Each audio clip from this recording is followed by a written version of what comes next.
The skills that matter the most out here can't be taught. You don't learn them from a video or reading a forum post. The truth is, you'll never be able to prepare for every scenario on an adventure ride. Bikes break down, weather turns, and plans fall apart. I used to think I needed to know more skills before riding in remote places like this. Turns out, spending time out here is how you get them. It can be intimidating heading out for a ride through a remote area or on a multi-day trip living off your bike. You'll often find yourself fixated on the what-ifs, questioning your gear, your tools, and your own ability.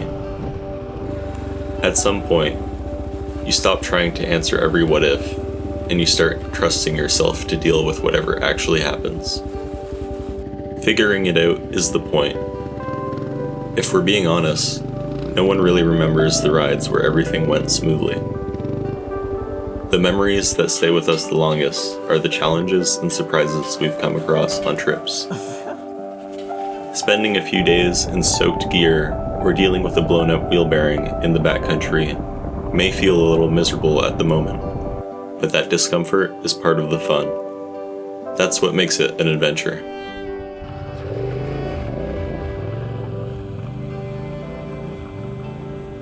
Last summer, while out on a solo ride exploring an area I hadn't been to before, I came across a trail starting at an old bridge.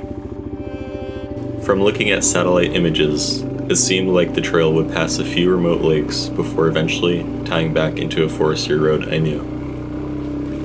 Even though the trail was rough and overgrown, it looked simple enough.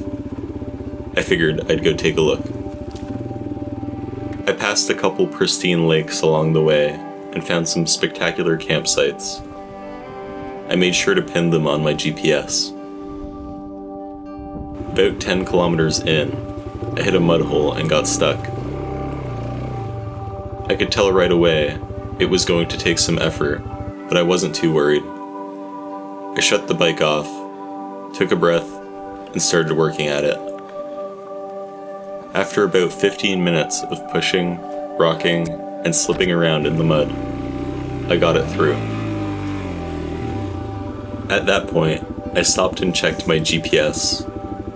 I was almost certain the trail would connect to that main forestry road in another couple kilometers.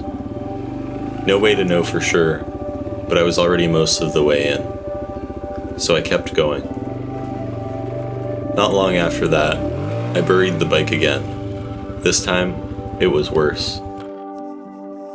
The bike sank deep, and every time I tried to move it, it just slipped back down.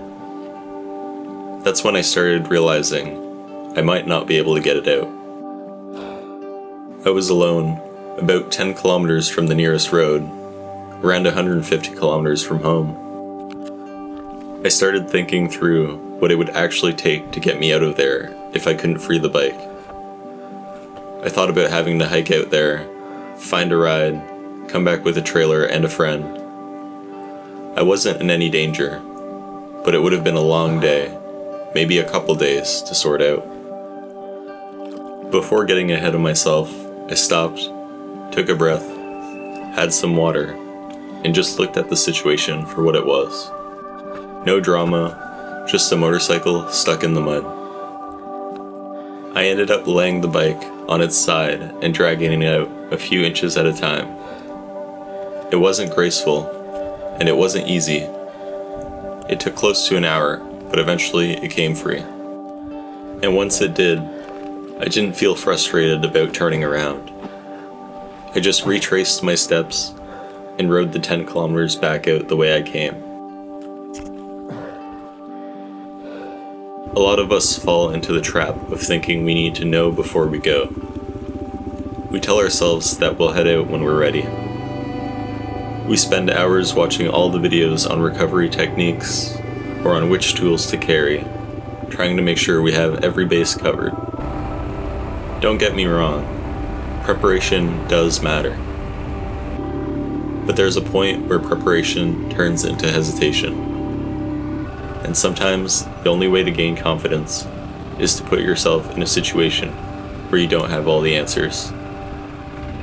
The most important skill is staying calm and breaking a big problem into small, manageable pieces. You have to be able to slow down and not overreact. There will always be a certain amount of uncertainty in these situations, and the only way to progress as a rider is to get comfortable with it and be ready to adapt. That ride didn't go smoothly. I didn't make it to all the lakes I wanted to see, and I never made it to the other end of the trail. But I left with a great story, a memorable day, and a little more confidence in my ability to figure things out on my own. If you've had moments like that on the trail, I'd love to hear about them in the comments. Let me know what you thought of the video as well. And if you enjoyed it, consider subscribing and checking out some of my other dual sport and ADV videos. Thanks for following along.